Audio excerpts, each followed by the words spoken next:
Welcome to episode 70 of the Valley Sports Talk podcast. We're just talking about an NHL player who was number 70, and there's nobody good. Who'd we come up with? Tim Thomas, Holpe, Thomas, Braden Holtby. You said one more.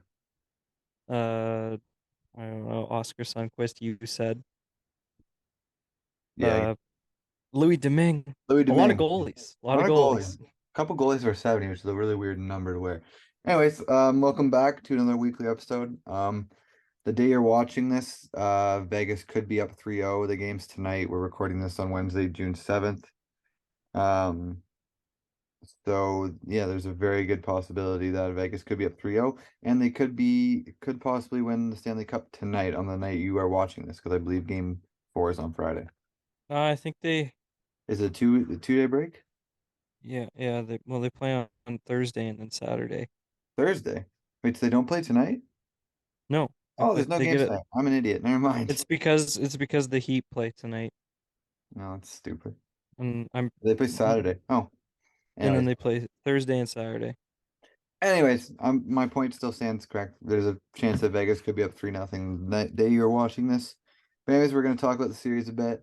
Unfortunately, I was not able to watch game 2, but I watched highlights. I mean, there wasn't much to watch.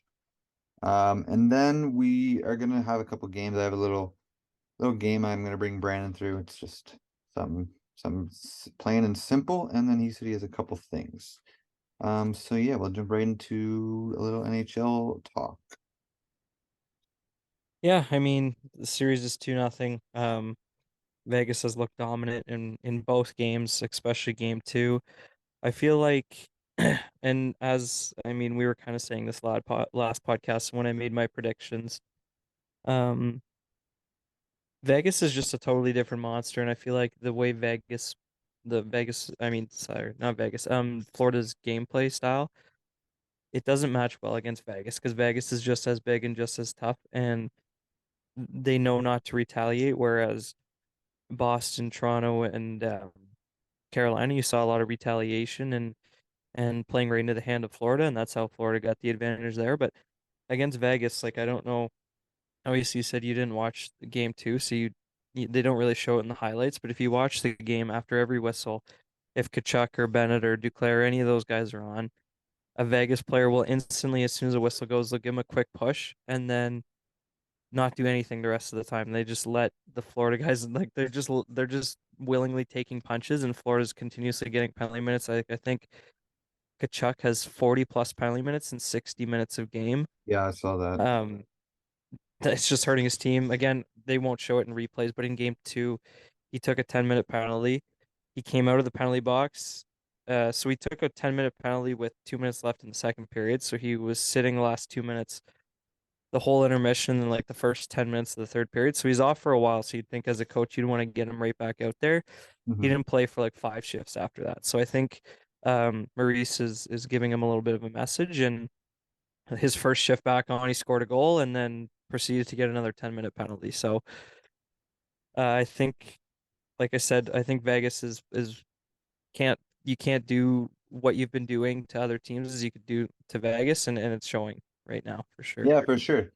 Like it's been a very physical series, and like the commentators were saying in game 1, because I had a soccer game Monday, so I couldn't watch game 2. But the commentators were saying in game 1, like these two teams only played each other twice in the regular season. But like you can even see that just in the first two games, how much like the Stanley Cup brings out like the competitiveness in people, and like the ferocity, or like the hatred. Like they're battling for arguably for them the most coveted sports trophy in their sport, right? Um so like just like the passion that these players play with. And I know you said that like Florida maybe a bit more because like they have a bunch of players that are like try to get into their skin. But even Vegas, I've seen Vegas, like the amount of like hits thrown and the amount of like scrums after a whistle have been pretty nuts for teams like that only played to their twice. Like you can understand like Florida and the Eastern team, because they're playing those teams 4 times a year, and then but they're only playing Vegas twice, right? So it just sort of amps up.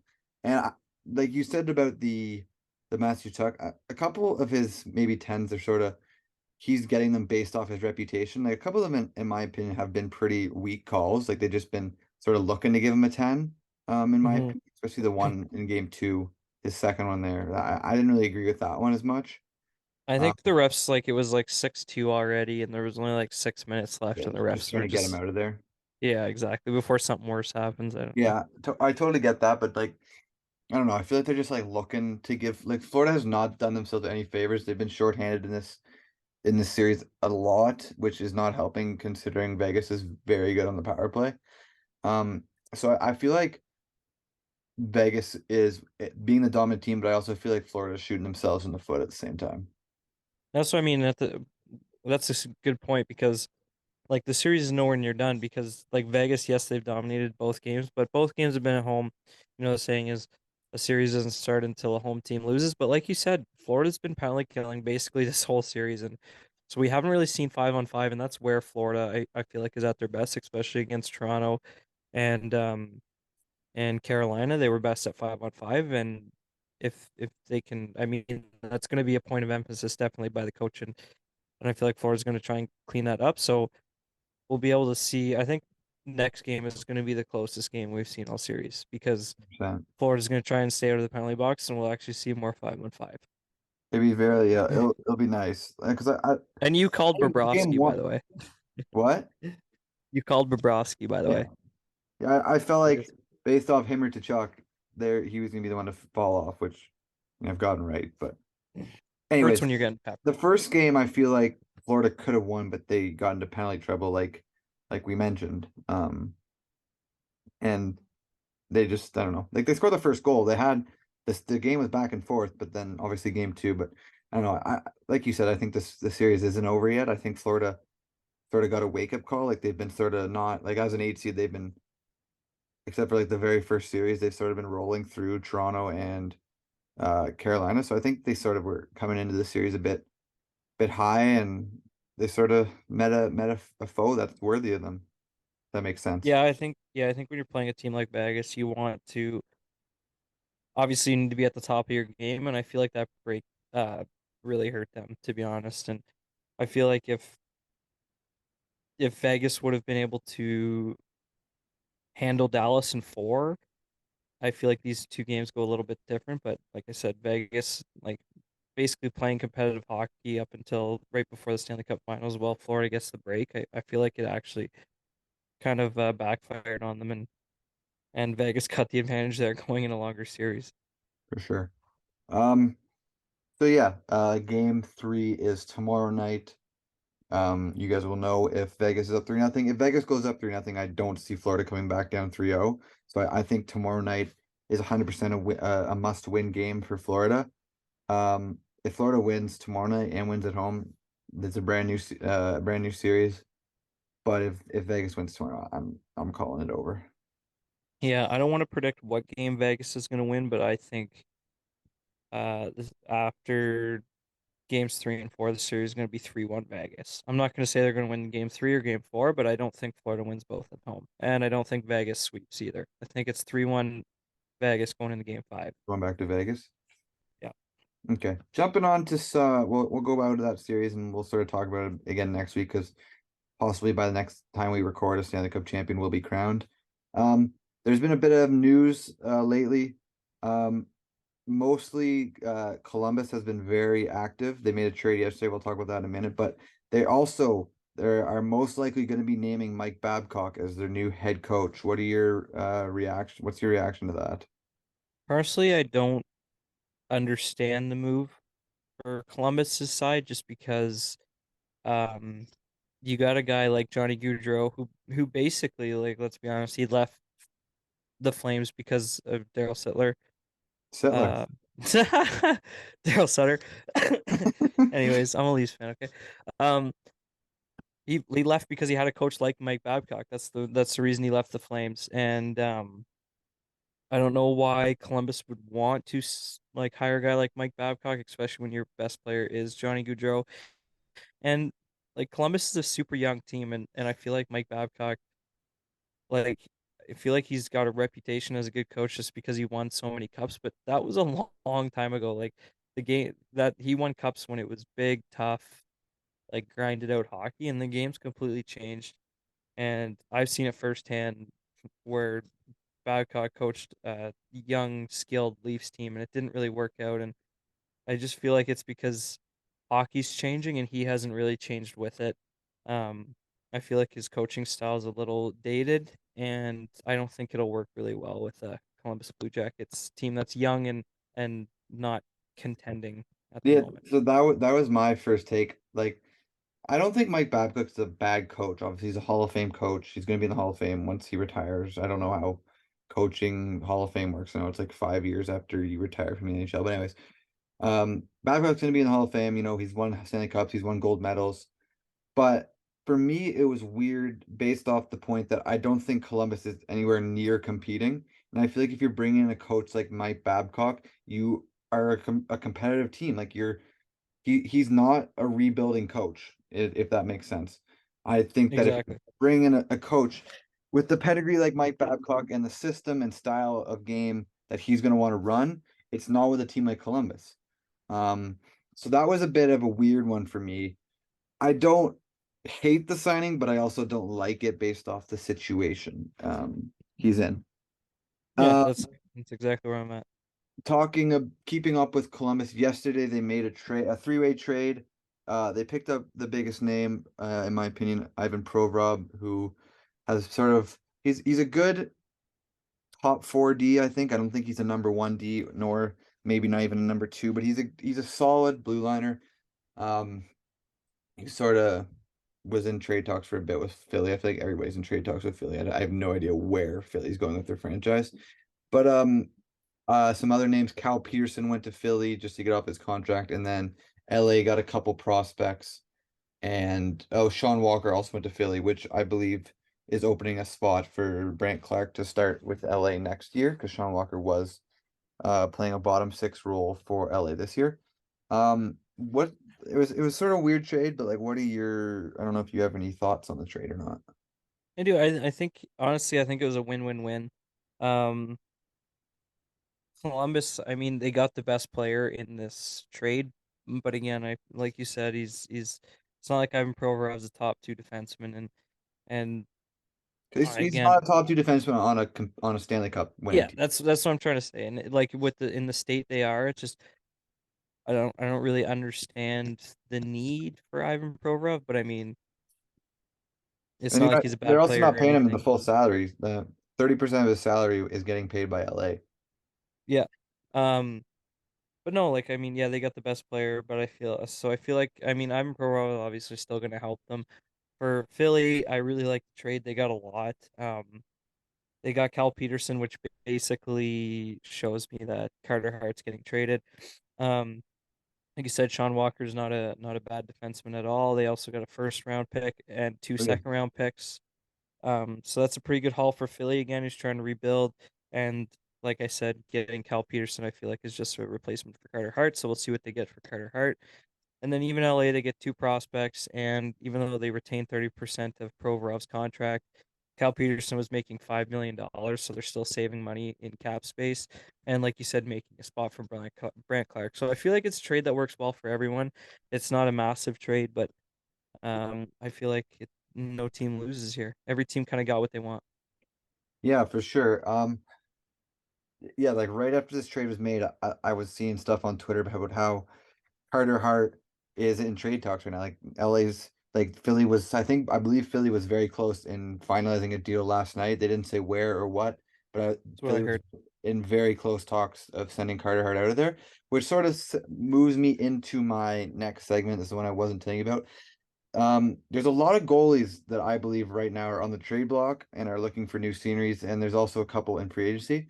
So what I was gonna do is I was gonna name a goalie, and I want you to tell me if they're getting traded, where possibly they get traded, and what sort of like if you like the fit or what. Like you can say that they get traded to this team, but you don't like the fit, or you can say they get traded to this team or they stay. You know what I mean?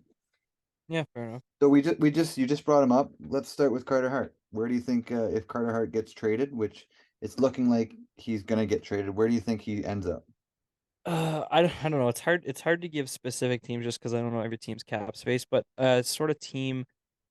I feel like Carter Hart would be a perfect place for a team that's not trying to rebuild, but also not a contender, sort of somewhere in the middle, like a Montreal maybe, or maybe a team like Ottawa, or I don't know, because I know you're not the highest on Carter Hart, but I believe he's a good goalie. I still think I he actually can don't. I be. actually don't think he's a bad goalie. I just think he's in a bad situation. That's what I was gonna say. I think He's in a terrible I place. also think he got rushed into the NHL a bit too soon. 100%. Goalie's one of the positions where they have to develop for like 3, 4 years in lower hockey, and like they brought him up as a 20-year-old, which is a bit young in my opinion.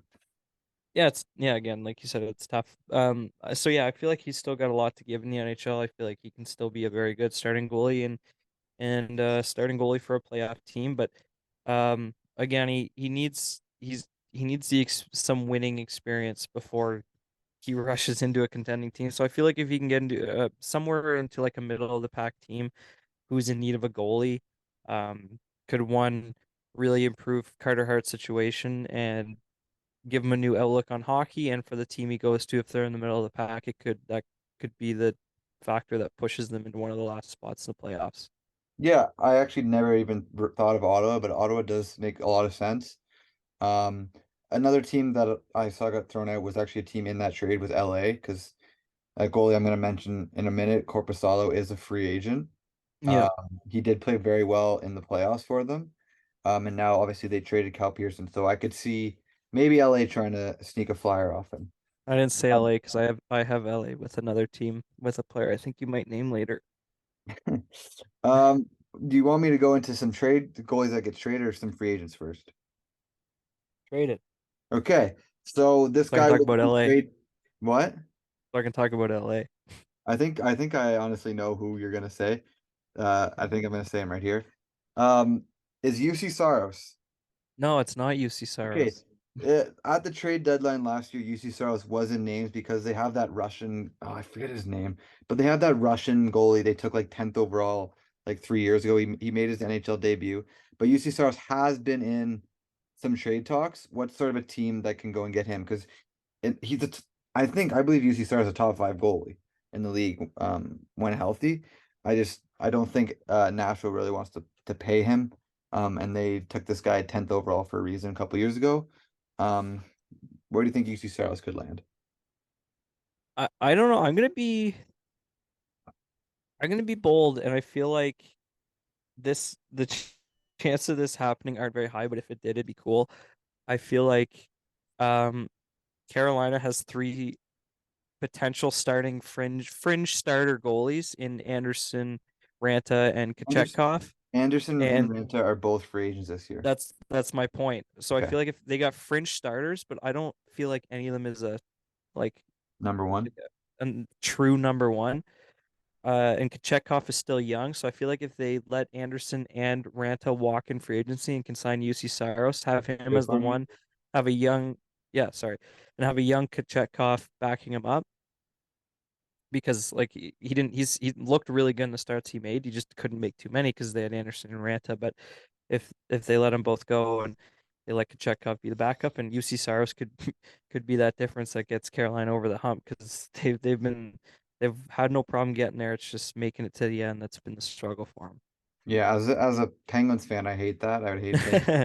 4 times a year, but You know what? I Pittsburgh's like not a that play. bad bet too, because you never know with Tristan Jarry. Yeah. Who will I will bring him up eventually. The next goalie that's on the trading block is John Gibson of the Ducks. He's told them that he wants to change the scenery. He used to be one of the better goalies in the league. Now he's sort of you could might be able to blame it on LA on Anaheim being one of the worst teams in the league, but he has had a negative goals against expectancy the last 3 years, which does definitely hurt. If where's John Gibson going? Because I do think John Gibson gets traded. Yeah, I mean, it's tough because we've thought, I'm not saying he's not going to, but we've thought John Gibson was going to get traded for probably 2 years now, and it hasn't happened yet. But I mean, I really hope he does. I feel like, oh, that would be cool. It's just I don't. There's like you don't know what you're getting with Gibson anymore, because obviously he used to be an amazing goalie, but like his numbers are skewed because is he getting older or is he playing on a bad team? You know what I mean? So honestly, again, John Gibson, I feel like a lot of the contending true Stanley Cup contenders have their goalie situations figured out, and so I also feel like he's getting traded because he doesn't want to do a rebuild anymore. So I feel like he's gonna like a fringe team like Buffalo um would be very interesting because I know Buffalo's goalie situation isn't the greatest right now. Um I yeah, honestly, you know what? Just looking at Buffalo, that'd be pretty interesting because I know Buffalo's looking to get into the playoffs next year for sure. Yeah, it'd definitely be interesting to pair John Gibson with someone like Devin Levi, who's one of their top goalie Yep, prospects coming up. Sort of having a that'd be tandem such like a that. great mentor for Levi. I agree. Next guy is probably the biggest name I will name is Connor Hellebuck. He has this year and next year left on his deal. And he's told the Jets that he doesn't want to go through a rebuild. Which it doesn't look like the Jets are really going to go through a rebuild. They sort of more said they want to retool. Um, but Hellebuck might not be the answer there. This is where LA is getting their big fish here. Connor Hellebuck, I feel like it's just a perfect fit. I mean, you get I mean not that divisions matter or conferences matter, but he gets to stay in the West um against like teams that he has like he knows really well. Obviously, he doesn't play the East that often, so and he's just been such a good goalie for so long. And LA, like we've seen in the playoffs the last 2 years, they couldn't get stops against Edmonton, and they took them to seven last year, six this year. And goals wasn't the issue. Like both series last year and this year against Edmonton were super high scoring. It was just the goaltending that Edmonton could score at will basically on LA the last 2 years. So I feel like Connor Hellebuck would make this team instantly a Stanley Cup contender for sure. For sure. That's sort of the trade goalies that I have. Probably a couple I am missing. Oh Um, well, it is but what I it is. will go into some free agency. First one is a guy you did mention is Freddie Anderson. Yeah, Freddie Anderson again. I feel like he would need to be somewhere in a tandem. Um, and I don't know, there's just not many contending teams that are in the tandem boat. Like maybe you look at like I don't know. I was gonna say Minnesota, but they got two decent goalies already. Um, that'd be tough. I don't see a spot like maybe St. Louis. Just because I feel like even though they didn't do well last year, they still have a really good young team, and I feel like they're um so young and so good that they're kind of in a retool, not a full rebuild, and I feel like they can be really good really quick again. So like a Binnington Anderson combo maybe. I also threw a team like Detroit out there because Nedeljkovic is a free agent, and then they just have Huso. Like I feel like Detroit's starting to get competitive. I don't feel like Huso. I don't really know if I trust Huso completely. So I feel like if a Huso Anderson tandem might not be a bad look either. Detroit's definitely going to add a decent goalie because I feel like they're a team that's going to look to make the playoffs next year for For sure. sure. Let's go ahead. Let's get Nedeljkovic, who had a really good rookie year in Carolina, really bad year last year in Detroit. Um, does he sort of catch a? I know he's probably going to be a backup. But I still think if he is gets signed, I think he's an above average backup. Like he's a backup that I'd want to have on my team to go out there and play 25, 30 games a year. Yeah, like you said, he would be a decent backup. I mean, at worst case, like you could split, you could go 40-40. Um, like Pittsburgh's not a bad option there. A team like Nashville wouldn't be a bad option if they lose Saros. I feel like he's yeah, he's a backup on a really good team and a 1B on a middle of the pack team like Pittsburgh and Nashville there. So it kind of just depends on the situation he's looking for. Again, we can only speculate because we don't know if Nedeljkovic wants to take a lesser role to be on a good team, or still try and prove that he's a good starter in this league. For sure. Mentioning Pittsburgh, Tristan Jarry is a free agent this year. Where does Jarry land? I think he's gone. I do think he's gone. Do you think he's back? I think that Pittsburgh, if Pittsburgh strikes that, like I think Pittsburgh will be in the John Gibson trade talks. I think they'll be in the Hellebuck trade talks. If they don't strike out on any of those, if they don't land deals with those guys, I can see them bringing him back just because of familiarity. But based off just the way his injuries have been, like, don't get me wrong, I 100% think he's a top 10 goalie when he's healthy. Like, he showed that 2 years ago. Um, but just the fact that he hasn't been able to stay healthy these past 2 years, and bring in Dubas, a new GM, maybe Dubas wants to sort of get a new face in that. Yeah, I'm like again, I'm not saying Tristan Jarry is a bad goalie at all, but for all the reasons you just mentioned before, like Pittsburgh, unfortunately to say, they're on their last legs here, and they need For if your they're gonna same make a cup insurance, run, they yeah, need if to, they're gonna go on a cup run, it's got to be this year, it's got to be next year, and they need a goalie they can trust. And Tristan Jarry, again, like you said, really good goalie, but injury prone. And although because he's a really good goalie, I feel like he's going to ask for a lot of money, maybe a little bit more than he's worth just because from his injuries. And I don't know if Kyle Dubas will want to sign that. Congratulations on Kyle Dubas, by the way. I said watch Kyle Dubas oh is yeah, gonna we because didn't talk about that. I guess we we didn't recorded talk about on that. last Wednesday, and I was like, watch Kyle Dubas is gonna sign before this podcast even comes out, and it The did. So next day, it was the next day. yeah, congrats on Um, Dubas. yeah, I was ecstatic to be honest. Um, Goalie who's probably increasing his stock right now is Aiden Hill. Yeah, I mean, God, you like wouldn't any here's my prediction. He's going to Boston. Okay, I because I feel like Swayman, he played so well. He's not gonna want to be a backup this year. He's a free agent. I believe he's a free agent. RFA. I was gonna bring RFA, he was actually there's no way Boston can keep both. Swayman played so well, he's gonna ask for a huge pay raise, and there's gonna be teams out there that want that.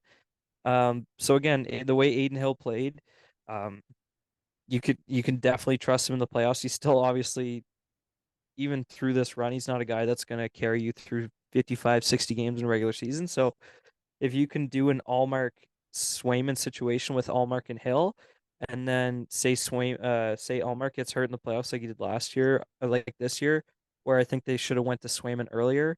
Maybe they learn from that, and they can feel totally comfortable going to Hill in that situation. for sure. I also I think that his like coming into it, obviously he was Vegas's third goalie all year. Yeah. Well, He's played debatably more. fourth when they He's got played more. quick. He's played more NHL games than he has AHL, or he's played more AHL games than he has NHL games. But I just think this playoff run will get him a deal, and I don't know if maybe he'll get overpaid based off his performance. I think he will, to be honest, get overpaid a little bit maybe. Probably. It always Um, happens in the it playoffs. always happens, but yeah. I got two more goalies to mention as we run out of time here. I'll save the one guy to the very last one. But another guy who was very good a couple years ago, been very injury prone, is Mackenzie Blackwood. Yeah, Mackenzie Blackwood, RFA. He's an RFA. he's yeah, I feel like he's just RFA. They don't move very often. He's shown that he's a good goalie. Um, that He's would shown make he's it a good goalie interesting. when healthy. Yeah, exactly. But that would make it interesting because obviously they got Vitek Vanacek and Schmid. I don't know if Vitek Vanacek still has a contract. I don't know what Does. that looks like. He does. Yes. Oh, that makes it tough then because after what you saw from Schmid, you almost feel like you have to put him in a backup role. Um, so unless Vanacek gets traded, or maybe they trade Blackwood's rights, I would. I'm not going to say Blackwood's going to get traded, but I feel like one of Vanacek or Blackwood will be gone from this team next year. For sure. 'Cause you definitely Um, want to see what Schmid can do after that playoff run. mhm. And then my final goalie is Ilya Samsonov. Yeah, I RFA. know it's boring. I know it's boring because I'm a Leafs fan, but just like I said, it's hard to get rid of RFAs just because the team has so much control there. Um, and opposing teams' GMs don't really offer sheet very often. You don't see that happen. Um, just because it costs so much draft picks along with the cap space. So I feel like in Toronto we're gonna see a Samsonov and Joseph Wall situation. I feel like he'll be back. Yeah, Uh, the one thing that quickly. the only reason Oh yeah, I think he'll be back too, but the one thing that I could see happening is either one, he asked for a lot of money and like a team offer sheets him like 5 mil a year, and that's something that I don't think Toronto can afford. $5 million I would for hope they wouldn't try to. eh? I would hope they wouldn't try to. Yeah, for sure. But I could see a team offer sheeting him, or I could see maybe Tree Living wanting to go his own way. I don't know.